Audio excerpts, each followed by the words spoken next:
Hello everyone, welcome back to my YouTube channel. जैसा कि मैंने आप लोग को पिछले लेक्चर में ब्लड प्रेशर के बारे में बताया था, तो आज मैं आप लोग को हाइपरटेंशन के बारे में बताती हूँ। हाइपरटेंशन होता क्या है?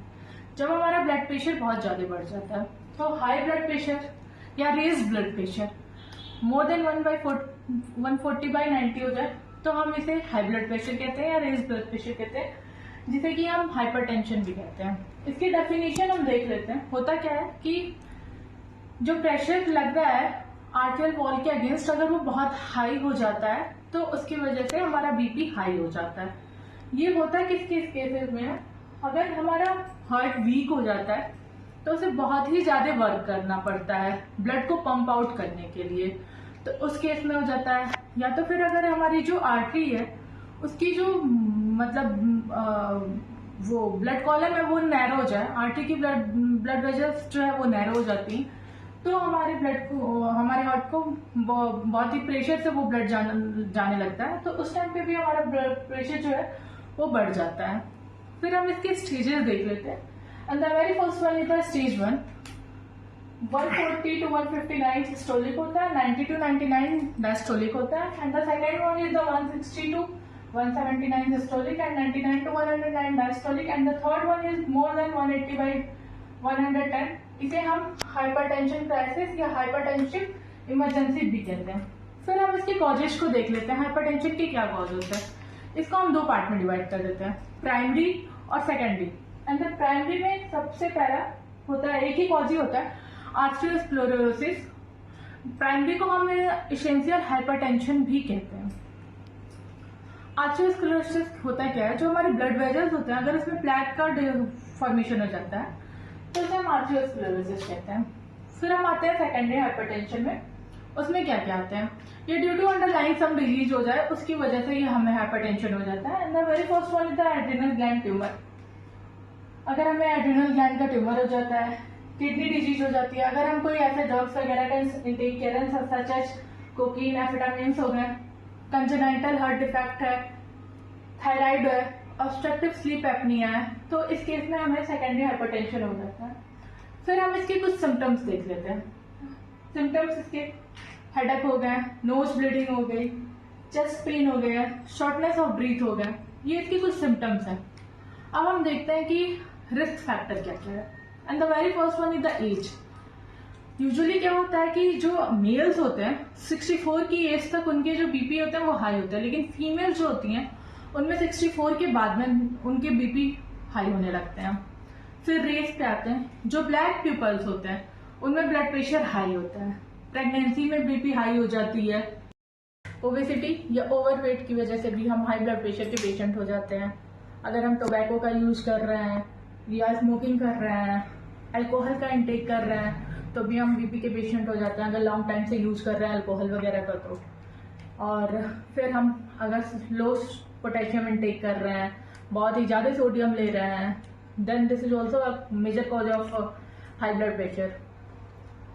फिर अगर हम लैक ऑफ एक्सरसाइज है या हमारी फैमिली हिस्ट्री है, इन सब ये भी हमारे बीपी होने का एक बहुत ही इम्पोर्टेंट कॉज होता है। फिर हम आप लोग को बताना चाहते हैं कि ब्लड प्रेशर के, हाई ब्लड प्रेशर के कॉम्प्लिकेशंस क्या होते हैं। And the very first is heart failure, heart attack and aneurysm हो जाता है, किडनी डिजीज हो जाती है, हमें स्ट्रोक हो जाता है, समटाइम्स तो हमारे हाई ब्लड प्रेशर की वजह से डेथ भी हो जाता है।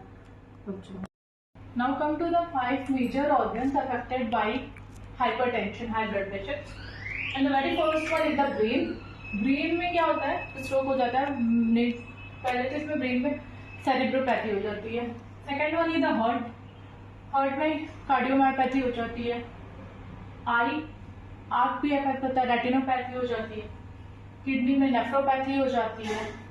पेरिफेरल ब्लड वेजल्स, हमारे पेरिफेरल ब्लड वेजल्स ब्लॉक हो जाते हैं। फिर मैं आप लोग को इसके प्रिवेंशन और ट्रीटमेंट के बारे में बताती हूँ। प्रिवेंशन क्या होता है? जो जो कॉज है उन्हें हम ठीक कर लें।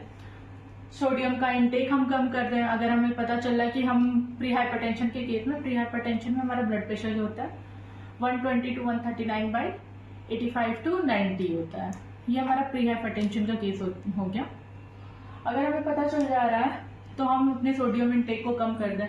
एक्सरसाइज करें। अगर हमारा वेट अधिक है तो try to lose weight, maintain weight, hot healthy diet लें, पोटेशियम कंटेंट अधिक कर दें, अल्कोहल को लिमिट कर दें, स्मोकिंग ना करें। अगर हमें स्ट्रेस की वजह से हो रहा है बीपी तो हम एटलीस्ट 7 to 9 आवर्स की स्लीप लें। फिर हम मेडिसिन में देखते हैं, एस इनहिबिटर का हम यूज करें, डायूरेटिक्स, एंजियोटेंसिन 2 रिसेप्टर ब्लॉकर्स ले लें, कैल्शियम चैनल ब्लॉकर्स लें, वैसोडाइलेटर्स या नाइट्रिक एसिड लेते हैं।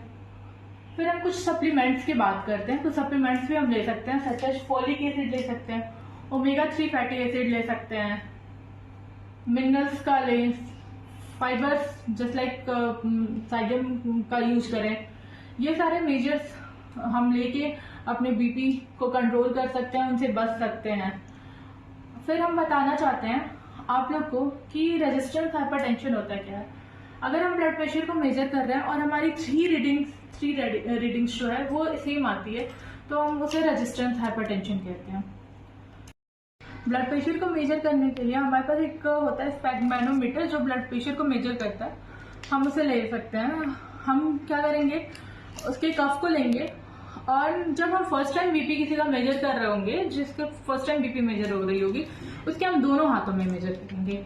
जिस हैंड में बीपी ज्यादा आएगी उसको हम फर्दर के लिए प्रीफर करेंगे। क्या करेंगे, कफ्स को लेंगे, कफ्स को अपने मतलब आर्म में लगाएंगे और देखेंगे कि ना तो कफ्स टू टाइट हो, ना टू स्मॉल हो, या ना टू लूज हो, क्योंकि इन सब की वजह से भी बीपी इफेक्ट होता है। फिर हम पंप करेंगे, उसको इन्फ्लेट करेंगे और हम बीपी को चेक करेंगे, सिस्टोलिक क्या है, डायस्टोलिक क्या है।